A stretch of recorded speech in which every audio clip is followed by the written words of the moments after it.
আর just কয়েক ঘন্টার অপেক্ষা এবং তারপরেই কলকাতা মিনি ডার্বি মোহনবাগান মুখোমুখি হবে মোহামেডান স্পোর্টিংয়ের। একদিকে মোহনবাগান তারা প্রথম দু ম্যাচ জিতে একটা ভালো ছন্দে রয়েছে এবং ডেফিনেটলি মোহনবাগান যে টার্গেটে নেমেছে সেটা কিন্তু যথেষ্ট বড় একটা অ্যাচিভমেন্ট, যেটা এর আগে আমরা জানি ইন্ডিয়ান ফুটবলের কোনো ক্লাব করতে পারেনি, পরপর তিনবার চ্যাম্পিয়ন হওয়া। উল্টো দিকে মোহামেডান স্পোর্টিং তাদের হঠাৎই এই সিজনে ছন্দ পতন হয়েছে, সব কিছুই ঘেঁটে হয়ে রয়েছে এবং তাদের শুরুটা ডেফিনেটলি ভালো হয়নি। তারা পরপর দুটো ম্যাচ হেরেছে, অ্যাওয়ে ম্যাচ হেরেছে, ঘরের মাঠে হেরেছে, সব কিছুতেই তারা আপাতত জর্জরিত অবস্থায় দাঁড়িয়ে রয়েছে।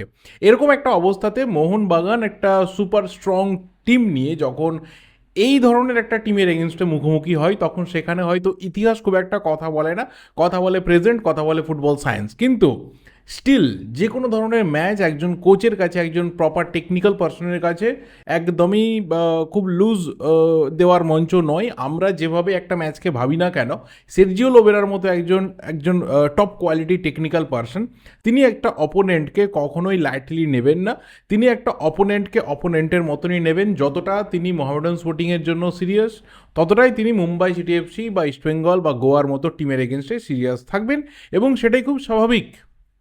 সেই জায়গা থেকেই এই ম্যাচটা কতটা ট্যাকটিক্যাল ব্যাটেল আমরা দেখব আমি অন্তত পক্ষে সিরিয়াসলি জানি না, কারণ ট্যাকটিক্যাল ব্যাটেল দেখার জন্য উল্টো দিকের টিমটাকেও প্রায় ঠিক ততটাই স্ট্রং হতে হয় বা অন্তত পক্ষে তার মধ্যে কিছু স্ট্রেংথ থাকতে হয়, যেটা মোহামেডান স্পোর্টিংয়ের এই মুহূর্তে যে টিমটা রয়েছে সেখানে নেই এবং মেহরাজউদ্দিন ওয়াডুর সেই অর্থে করার কিছু নেই। পার্টিকুলার আমি কয়েকটা ব্যাপার নিয়ে কথা বলবো। সের্জিও লোবেরার আজকে কিছু ট্যাকটিক্যাল হয়তো পরিবর্তন হতে পারে, কীরকম রাস্তাতে তিনি হাঁটতে পারেন এবং কিভাবে আমরা এই ম্যাচকে দেখতে চলেছি। দেখো, প্রথম কথা হচ্ছে যে হয়তো আমাদের পার্সোনালি মনে হতেই পারে বা আমার পার্সোনালি মনে হচ্ছে যে এই ম্যাচ বিশেষ করে এরকম একটা সিচুয়েশনে যেখানে হয়তো টিমের এখনও অবধি কিছু গলদ রয়ে গেছে, হয়তো সেটা চোখে পড়ছে, হয়তো দুটো ম্যাচ জিতেছে বলে খুব বেশি কথা হচ্ছে না, কিন্তু যখনই কোথাও একটা ধাক্কা খাবে একটা টিম, তখনই সেই গলদগুলো নিয়ে কিন্তু কথা হবে, যেটা কিন্তু কালকে ইস্টবেঙ্গল ম্যাচটার ক্ষেত্রে হয়েছে। ইস্টবেঙ্গল পরপর দুটো ম্যাচ জিতেছিল, আমরা সবাই ভীষণভাবে আনন্দে ছিলাম যে ইস্টবেঙ্গল এবারে ভালো কিছু করতে পারে। কিন্তু সেই একই ব্যাপার পুনর্মুসিকও ভাবো, সেই আবারও সেই পুরনো সিস্টেম, পুরনো ফর্ম এবং অস্কার ব্রুজোর সেই ইনকনসিস্টেন্সির যে একটা ব্যাপার, সেখানে ফিরে আসা এবং তার ট্যাকটিক্যাল বিভিন্ন রকম ভুল ভ্রান্তিতে ভরা একটা ম্যাচ এবং সেখান থেকে ইস্টবেঙ্গলে হেরে যাওয়া। সেই কারণেই কিন্তু দুটো ম্যাচ হয়ে যেতে না যেতেই 3 নম্বর ম্যাচে এসেই যত ধরনের নেগেটিভ ব্যাপার রয়েছে দেখতে পাওয়া গেছে এবং সেগুলো নিয়ে কথা হয়েছে। এবার ন্যাচারালি কোনো কোচই কিন্তু এই ধরনের যে পরিস্থিতি তার সম্মুখীন হওয়ার চেষ্টা করবেন না এবং সের্জিও লোবেরা তিনি খুব ভালো করে জানেন যে এই 2025-26 ট্রাঙ্কেটেড সিজনটা তার জন্য, মোহনবাগানের জন্য কতটা গুরুত্বপূর্ণ। একদিকে তিনি ইন্ডিয়ান ফুটবলে ফিরে আসার পরেও সেই অর্থে সাফল্য নেই যেটা এর আগে তিনি কন্টিনিউয়াসলি করে দেখিয়েছেন, এবং মোহনবাগান তারা একটা, আগেই বললাম যে একটা বিশাল বড় টার্গেট নিয়ে নেমেছে যেটা এর আগে কোনো ইন্ডিয়ান ফুটবল ক্লাব করতে পারেনি ডোমেস্টিক টপ টিয়ার লিগে।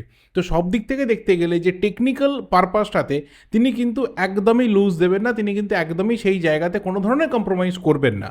এবং সেখান থেকে আমার পার্সোনালি মনে হয় যে আমরা যেভাবেই ভাবি না কেন যে এই ম্যাচটা হয়তো খুব ইজি একটা ম্যাচ এবং definitely easy match opponent wise, যাদের কোনো বিদেশি প্লেয়ার নেই, সেই অর্থে কোনো হিউজ এক্সপিরিয়েন্সড আইএসএল প্লেয়ার্স নেই, তাদের এগেনস্টে খুব সহজে মোহনবাগানের এই ম্যাচটা জেতা দরকার, মোহনবাগান সেটা জিতবে।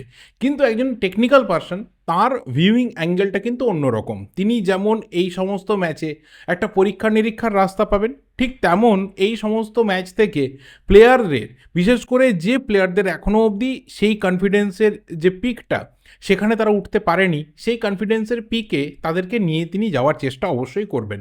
সেখান থেকে আমার পার্সোনালি মনে হয় যে এই ম্যাচটা যেমন আগামী দিনে যত টাফ ম্যাচ আসবে, কারণ এর পরের ম্যাচটা রয়েছে ওড়িশার বিরুদ্ধে, ওড়িশা প্রথম ম্যাচটাতে কিন্তু ভালো খেলেছে, বাট স্টিল ওড়িশার যে স্ট্রেংথ রয়েছে সেটা মোহনবাগানের থেকে তুলনামূলক অনেক দুর্বল, সেই ম্যাচও মোহনবাগান জেতার মতো পরিস্থিতিতে থাকবে। কিন্তু তারপর আমরা দেখব যে ধীরে ধীরে কিন্তু যারা এখন বেশ স্ট্রং অপোনেন্ট তারা মোহনবাগানের সামনে আসতে শুরু করবে এবং যেহেতু ট্রাঙ্কেটেড সিজন, ফিরতি লেগের কোনো রকম সম্ভাবনা নেই, ফিরে আবার একটা ভালো ম্যাচ খেলার, যে ভুল হলেও সেটাকে রেকটিফাই করে আবার সেখান থেকে ফিরে আসা, সেই রাস্তা কিন্তু খুব বেশি নেই। এবং যখন সিজন শুরু হচ্ছে তখনই বলেছিলাম যে যারা কন্টিনিউয়াসলি একটা স্টেবল রান দিতে পারবে তারাই কিন্তু গিয়ে চ্যাম্পিয়ন হতে পারবে। এই সিজনে বিরাট কোনো রকম স্ট্রেংথ, বিরাট হাইফাই টিম ডাজন্ট ম্যাটার। এই সিজনে সবথেকে বেশি কারা নিজেদের নিউক্লিয়াস ধরে রাখতে পারবে, পোটেন্সিয়ালকে প্রপার ইউটিলাইজ করতে পারবে এবং পজিটিভ পয়েন্ট তুলতে তুলতে এগিয়ে যাবে, সেটাই হবে আসল দেখার বিষয়। এবং সেই জায়গাতে দাঁড়িয়ে যদি কেউ পা পিছলে আলুর দম হয়ে যায়, তার পক্ষে কিন্তু স্ট্রংলি ফিরে আসাটা প্রথমত নিজেদের জন্য চাপ এবং অন্যদের দিকে অনেক বেশি করে তাকিয়ে থাকতে হবে। এই রকম একটা অবস্থাতে সের্জিও লোবেরা তিনি কী ধরনের ট্যাকটিক্যাল ডিসিশন আজকে নিতে চলেছেন, সেটা হবে দেখার বিষয়। প্রথমত আজকে দুটো রাস্তা তৈরি হতে পারে তার জন্য। এক নম্বর, যে তিনি তার যে উইনিং স্ট্র্যাটেজি রয়েছে বা উইনিং কম্বিনেশন রয়েছে, সেটা তিনি বদলাবেন না। কারণ সিজনটা ছোট, খুব বেশি সময় তিনি পরীক্ষা নিরীক্ষার জন্য ডেফিনেটলি দেবেন না। আবার এটাও ঠিক কথা যে উইনিং মোমেন্টামের মধ্যে তিনি রয়েছেন, সেটাকে অন্তত পক্ষে হাতছাড়া করার মতো কোনো পরিস্থিতিতে তিনি নিয়ে যাবেন না টিমকে। এবং সেখানে সব থেকে স্মার্টেস্ট রাস্তা হচ্ছে যে টিমটা, যে কম্বিনেশনটা তাকে পরপর দুটো ম্যাচে জয় এনে দিয়েছে, তাকে পরপর দুটো ম্যাচে ক্লিনশিট রাখতে সাহায্য করেছে, তাকে পরপর দুটো ম্যাচে প্রপার একটা মোটিভেশন দিয়েছে, পুরো টিমকে দিয়েছে, সেই উইনিং কম্বিনেশন তিনি ভাঙবেন না। যে ধরনের স্টার্টিং ইলেভেন তিনি পরপর দুটো ম্যাচে দেখিয়েছেন, সেই রকমই স্টার্টিং ইলেভেন থাকবে। যে ধরনের ট্যাকটিক্যাল চেঞ্জ তিনি করেছেন, সেটা কিন্তু খুব হেরফের হয়নি দুটো ম্যাচে, সেই রকমই তিনি করবেন। এবং মোটামুটি তার এই স্ট্র্যাটেজি আজকে এই কলকাতা মিনি ডার্বিতেও রিফ্লেক্টেড হবে। এটা একদম খুব স্ট্রেট একটা ব্যাপার। এবং এখানে আমার মনে হয় যে কারোরই মানে কষ্ট পাওয়ার কিছু নেই, দুঃখ পাওয়ার কিছু নেই, হতাশ হওয়ার কিছু নেই। ফ্যানেদের অ্যাঙ্গেল থেকে অবশ্যই অনেকে বলতে পারে যে দেখো আজকে এরকম স্ট্র্যাটেজি নিল, আজকে তো মোহামেডান স্পোর্টিংয়ের এগেনস্টে একে ওকে তাকে ব্যবহার করা যেতে পারতো। একজন কোচ, তিনি টেকনিক্যাল পার্সন, তিনি তার বেস্ট ডিসিশনটা নেবেন মোহনবাগানকে জেতানোর জন্য, 3 পয়েন্ট নিয়ে আসার জন্য। সেখানে কারোর কিছু বলার থাকবে না। অথবা তিনি আরও একটা রাস্তা খুঁজতে পারেন, যে মোহামেডান স্পোর্টিংয়ের যে দুর্বলতাগুলো রয়েছে দুটো ম্যাচে তিনি লক্ষ্য করেছেন, সেই মোতাবেক তিনি টিমের মধ্যে বেশ কিছু পরিবর্তন করলেন। যারা বেঞ্চে রয়েছে, যাদের গেম টাইম দরকার এবং যাদের মধ্যে অবশ্যই কনফিডেন্স লেভেলটাকে প্রপার হাইয়ে নিয়ে যাওয়া দরকার রয়েছে। আমরা জানি এই সিজনে খুব কম গ্যাপের মধ্যে কিন্তু এক একটা টিমকে মাঠে নামতে হচ্ছে, রিকভারি রেট কিন্তু কম। এবং সেই ক্ষেত্রে যদি বেঞ্চের যে স্ট্রেংথ রয়েছে, শুধু তো সেটা বেঞ্চে শো করলে হবে না যে আমার বেঞ্চে এই নামি নামি প্লেয়ারগুলো রয়েছে, ডাজন্ট ম্যাটার। তারা যতক্ষণ না গেম টাইম পাচ্ছে, যতক্ষণ না ম্যাচের মধ্যে ইনভলভ হচ্ছে, যতক্ষণ না বাকিদের সাথে একটা কম্বিনেশন তৈরি করতে পারছে, ততক্ষণ তোমার সেই বেঞ্চ কিন্তু ইউটিলাইজড হবে না। তো সেই জায়গাতে যেহেতু রিকভারি রেট কম, একটা ভালো প্লেয়ার যদি হঠাৎ করে একটু স্ট্রাগলিং সিচুয়েশনে চলে যায়, তাকে ফিরিয়ে আনতে একটু সময় লেগে যাবে।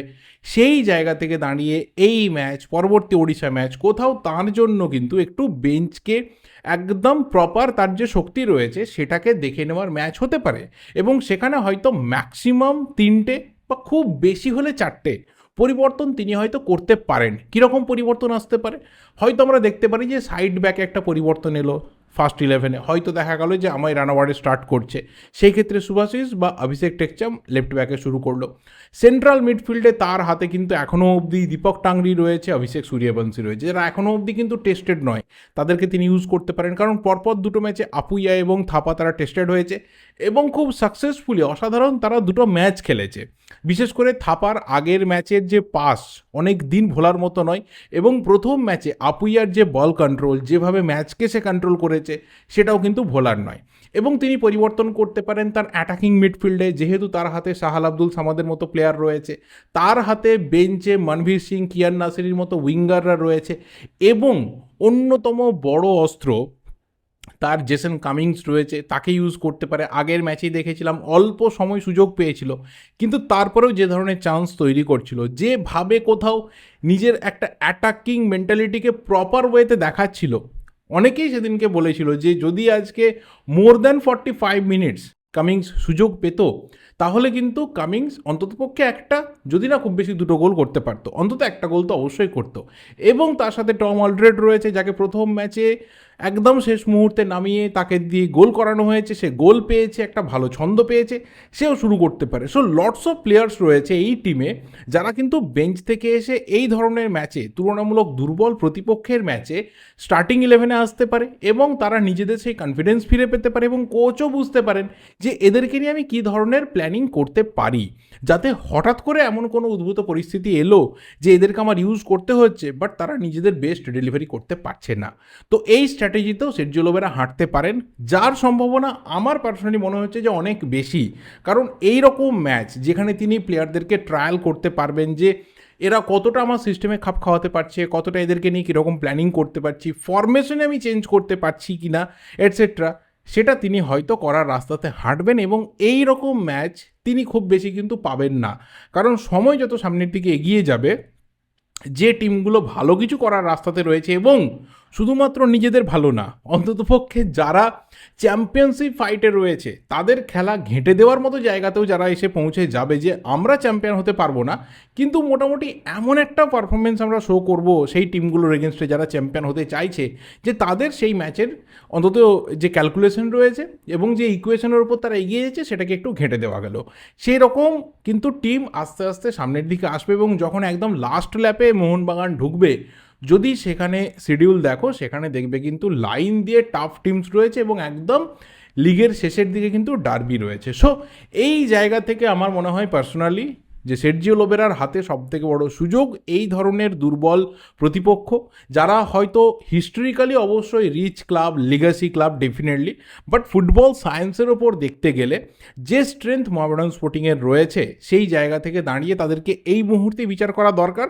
এবং সেখানে সের্জিও লোবেরা এত ভালো ম্যাচ তার পরীক্ষা নিরীক্ষার জন্য তিনি ডেফিনেটলি পাবেন না। তো এটা আমার মনে হয় যে আজকের ম্যাচের জন্য সের্জিও লোবেরার যে ট্যাকটিক্যাল ব্যাপারটা সেটাকে একটু কথা বলা হলো। আর বেস্ট প্লেয়িং 11 ওই তো বললাম যে হয় আমি দেখব যে একদম তিনি কোনো পরীক্ষা নিরীক্ষার মধ্যে গেলেন না, যার চান্স কিন্তু খুব কম, একদম যেই স্টার্টিং 11 পরপর দুটো ম্যাচে হয়েছে সেটা তিনি নামিয়ে দিলেন, যার চান্স আবারও বলছি খুব কম।